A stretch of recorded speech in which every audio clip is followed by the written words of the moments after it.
এতিয়ালৈকে ৰাইজে বোলে 25 কুইণ্টেল চাউল শেষেই কৰিলে আৰু বনাইহে আছে।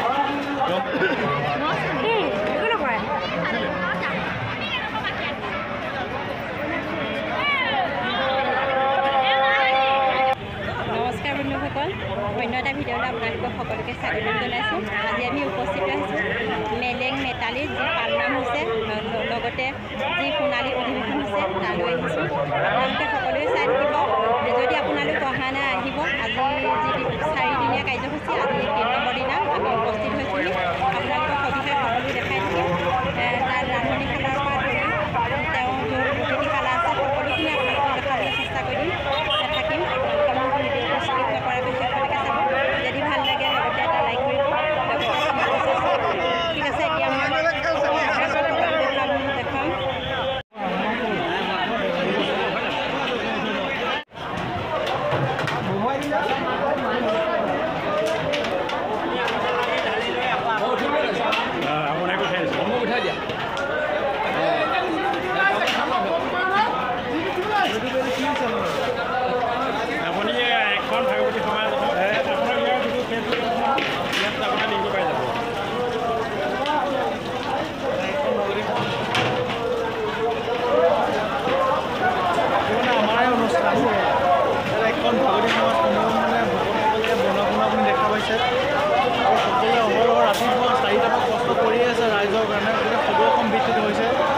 বিভিন্ন ধৰণৰ মানুহে উভতি পৰিছে আৰু তাতে আজি মুখ্যমন্ত্ৰী হেমন্ত বিশ্ব শৰ্মাদেৱ আহিছে।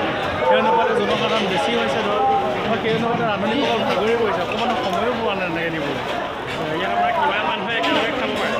একেলগে 800 মানুহ 900 মানুহ এনেকৈ একেলগে বহিছে এতিয়া বৰ্তমান, আৰু হৈছে মানে এতিয়া ধৰক বনোৱা শেষ হৈ গৈছে আৰু অলপমান সময় পোৱা নাই, তেনেকৈ কৰি আছে আৰু ধৰক। ইয়াত কিমানখন জিলাৰ পৰা মানুহ আহিছে?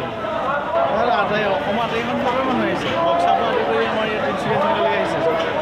আমাৰ এখন ভাগৱতী বৃহৎ শদিয়াৰ পৰা ধুবুৰীলৈকে ধৰক এটা বৃহৎ অনুষ্ঠান হৈছে। সেই অনুপাতে মানে ৰাইজৰ ভালেই সহযোগিতা আহিছে। এতিয়ালৈকে ৰাইজে বোলে 25 কুইণ্টেল চাউল শেষেই কৰিলে আৰু বনাইহে আছে। গম পাই? ঠিক আছে বাৰু দিয়ক।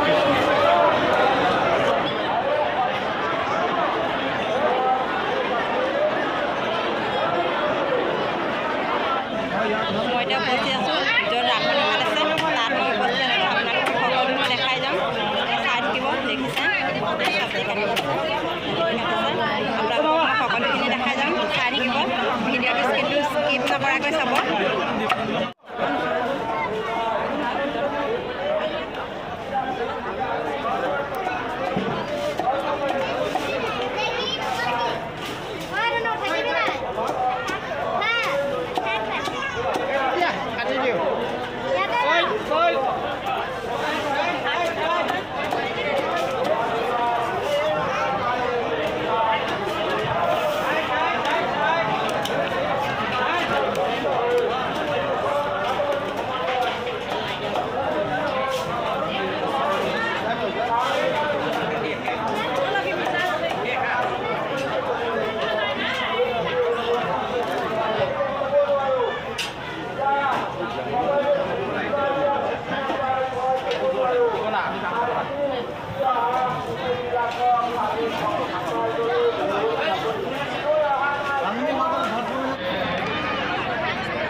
নমস্কাৰ বন্ধুসকল, আজি আমি উপস্থিত আছোঁ যোৰহাটৰ মেলেং মেটালিত আয়োজন কৰা হৈছে পালনাম, মহাপালনাম, লগতে সোণালী জয়ন্তী। তালৈ অসমৰ বহুত প্ৰান্তৰ পৰা ইয়ালৈ ভক্ত প্ৰাণসকল আহিছে। আপোনালোকক মই সকলোখিনি দেখাই থাকিম। ইয়াত দেখিছে নিশ্চয় বহুত মানুহ আহিছে। আৰু আজি যিহেতু ইয়ালৈ হিমন্ত বিশ্ব শৰ্মা আহিছে ইয়ালৈ মুখ্যমন্ত্ৰী হিমন্ত বিশ্ব শৰ্মা ডাঙৰীয়া ইয়ালৈ আহিছে সেইকাৰণে আজি ইয়াত বহুত মানুহ সমাবেত হৈছে আপোনালোকক মই সকলোখিনি দেখাই থাকিম মই এতিয়া প্ৰথমখন যিখন গেট আছিলে গেটেদি সোমাই আহিছোঁ আপোনালোকক মই সকলো পৰিৱেশ দেখাবলৈ চেষ্টা কৰিম যিহেতু ইয়াত ভকতে যিহেতু নাম প্ৰসংগৰে সকলো চৌপাশ মুখৰিত কৰি তোলে নামৰ ধ্বনিৰে সঁচাকৈ আহি ইয়াত বহুত ভাল লাগিছে আপোনালোকক সকলোখিনি মই দেখাই আছোঁ ৰ'ব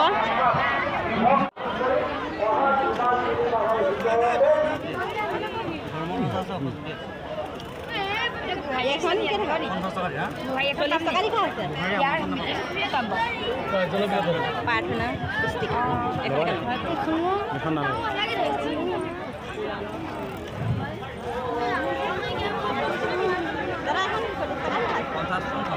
ষাঠি টকা লিখালা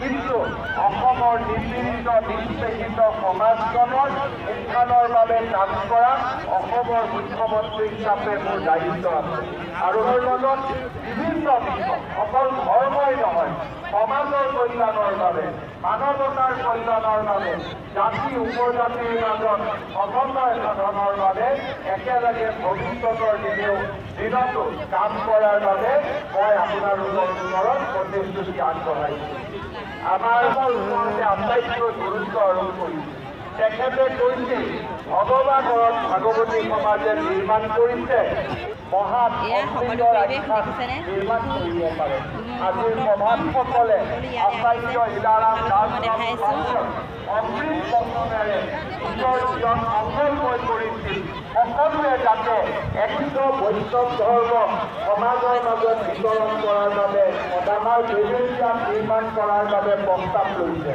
এই বেবেলিয়াৰ প্ৰশাসনিক কাৰ্যালয়ৰ বাবেও মই 1 কোটি টকাৰ আৰু এক অনুদান ঘোষণা কৰিছোঁ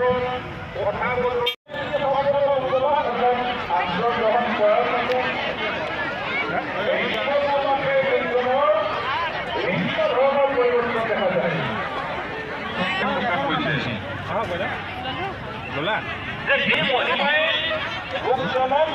স্বভাৱৰ পৰিৱৰ্তন কৰে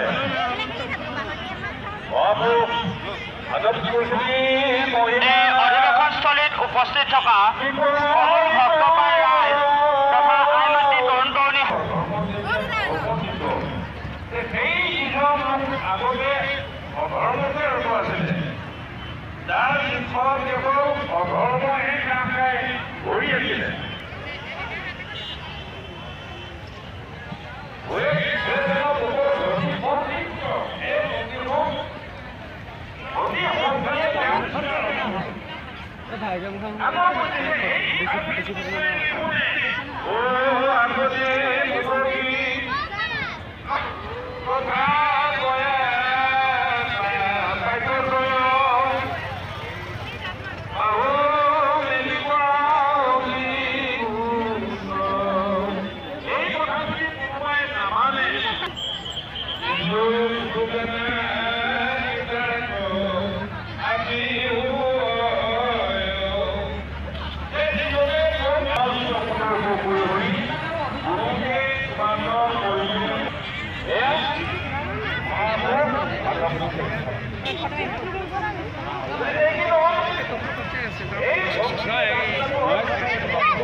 Aku